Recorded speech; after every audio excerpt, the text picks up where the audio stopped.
Buildings are the fabric of society. It's the places that we live in, it's the places that we work in, and it's the places that we play in. In order to be a sustainable society, we need to manage those places well. The tech innovation in the property industry is amazing.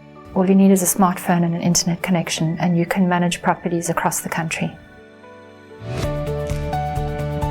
During this course, you will hear from a wide range of high-profile industry speakers, ranging from the V&A Waterfront to the Alan Gray Building to Baker Street Properties.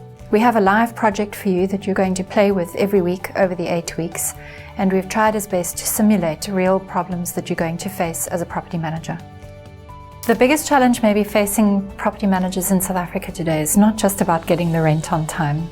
It's also about how to stay competitive, how to make sure that tenants want to lease your space as opposed to space in the building down the road.